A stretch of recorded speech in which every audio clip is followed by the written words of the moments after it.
To present our next award, representing Great West Life Assurance Company, a 12-year partner of the Courage to Come Back Awards, and for this, their 8th year, a distinguished gold partner. Would you please welcome the Regional Director of Group Benefits, a guy from Winnipeg, sorry Fred Smith.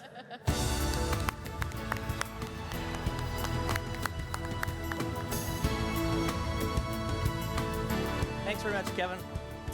This award recognizes a person who has endured major trauma or injury, which has required extensive physical rehabilitation, and who have gone on to support and to inspire others.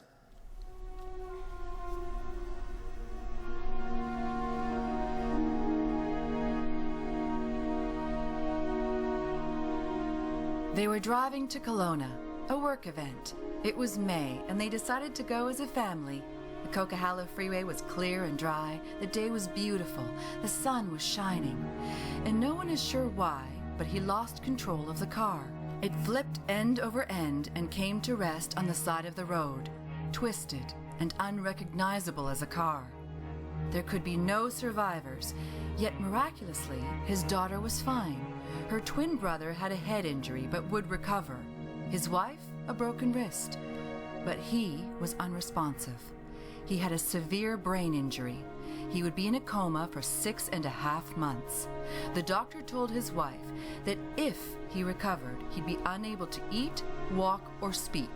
He'd spend the rest of his life in a long-term care unit. He was 38 years old. His name is Michaelcoss. Michael had suffered a near-fatal brain injury. It was thought he may never come out of his coma. With little hope, his family aggressively began to do some research. Hyperbaric oxygen therapy offered the best hope, and on Christmas Eve 2006, after 3 treatments in a hyperbaric chamber, Michael finally woke up. At first, Michael could barely move his thumb. He couldn't speak, but step by baby step, he began the grueling process of regaining his mobility. While the results look simple to us, they were the result of untold strength and determination. From the first moment, he worked as hard as possible to relearn everything, to regain everything he had lost. Michael was absolutely determined to get his life back, and in itself, that's not incredible. What is incredible is the manner in which he intended to live. 9 months after the accident, Michael was living in a care facility for the most severely disabled. He was in a wheelchair. He still could not speak or feed himself, but he decided he wanted to give back, to help others struggling as he was struggling. He decided he wanted to raise money for the Rick Hansen Foundation. Not only raise money, but raise enough money to set a record for fundraising by an individual. His family was skeptical, the staff even more so, but they got Michael a computer, and with the limited movement he had in his right hand, he got down to work. The sheer determination that typing required would be daunting to anyone, but Michael persevered.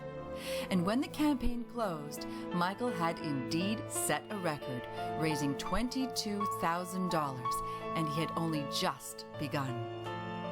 His progress astounded everyone. Against all odds, he slowly began to regain the functions of his life. He began to talk, and in the biggest surprise of all, he began to walk. What's truly amazing is that he doesn't just think of himself. He looks for ways to give back. In 2009, he started the Michaelcoss Brain Injury Foundation, which helps fund hyperbaric oxygen treatment for children. There were no limits to what he intended to achieve. But no life is free of bumps on the road to recovery. In 2010, Michael's wife initiated divorce proceedings. Not easy news to hear, but Michael has come to terms with it. He and Anne remain the best of friends, and he credits her and their children as the primary reason for his recovery. They co-parent the children, united in their commitment to their well-being. And in Anne's letter of support for Michael's nomination, she wrote, "He is by far the most courageous man I have ever known, or will ever know." Their love now walks a different path, but it is no less rich nor any less valued. It remains the guiding star on Michael's road to recovery. Michael published a book in 2010 titled The Courage to Come Back. In 2011, he stepped out of his wheelchair and with deliberate steps managed 1 kilometer in the Terry Fox Run. Crossing the finish line, he told supporters he would one day run the Boston Marathon. They laughed, thinking he was joking. But here's Michael 6 months later. Yes, that's this year's Sun Run. He completed 2.5 kilometers in 2 hours and 29 minutes. And at this point, words fail us. His determination, strength, and indefatigable spirit so perfectly represent the courage to come back that we'll leave the last word to Michael. Doctors said more than 6 years ago that I would never speak, eat, or walk ever again. But what does this prove to you? That everything is possible when you believe.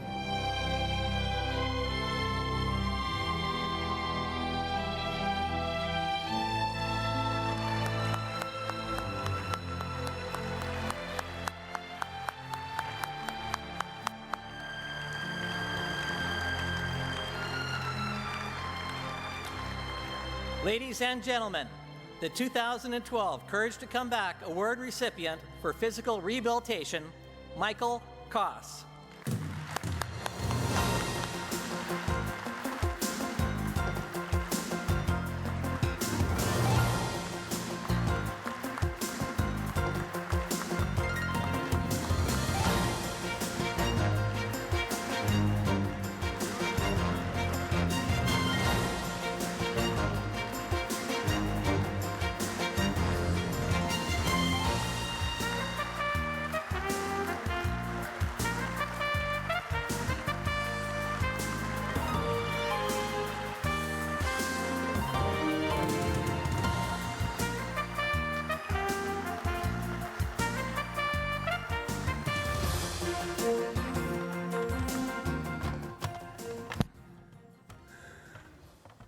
Good evening, everyone, and welcome to the 2012 Courage to Come Back Awards.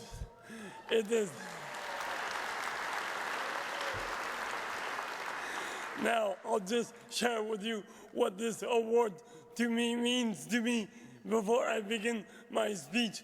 This award means and gives me the drive and the focus to give 120% at my rehab, whether it be improving my speech or improving my walking ability. Thank you.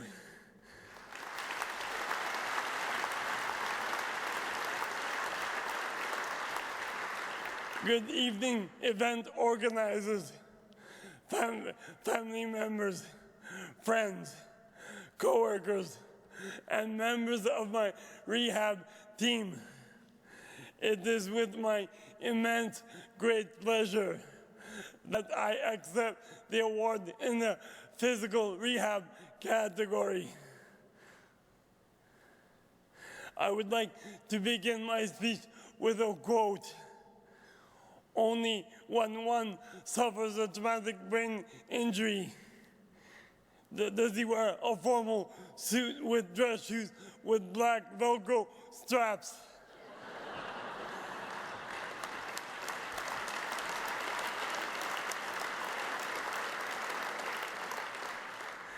My journey began on May 18, 2006. I suffered a traumatic brain injury as a result of a motor vehicle accident. It has not been easy by any means. But the thing that has kept me going is a vision of me walking hand in hand to the park with each of my children. They are the torch that lights the fire within me and keeps me fighting inch by inch and step by step. I feel that I am a better person because of what I have been through. And now, hopefully, I can inspire others to be the best person that they can be in their own personal situations. I am very grateful for having been given a second chance at life. I have so many people to thank from coast to coast for all their support.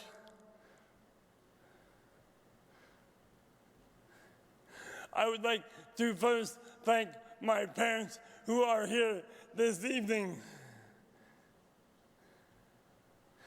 They relocated to Vancouver from Quebec City to give my family and I all the support after my injury. My parents sacrificed so much and left family members, friends, and co-workers and traded in the snow of Quebec City for the rain of BC, not Paris.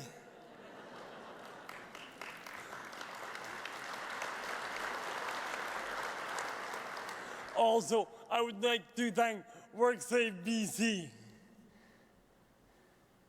for supporting my family and I after my injury. They continue to support me to this day, as I'm now approaching almost 6 years post-injury.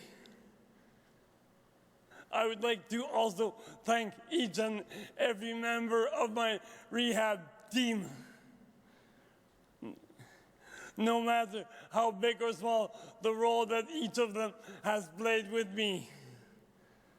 From the staff and the management of the 2 hyperbaric chambers that I went to for treatment.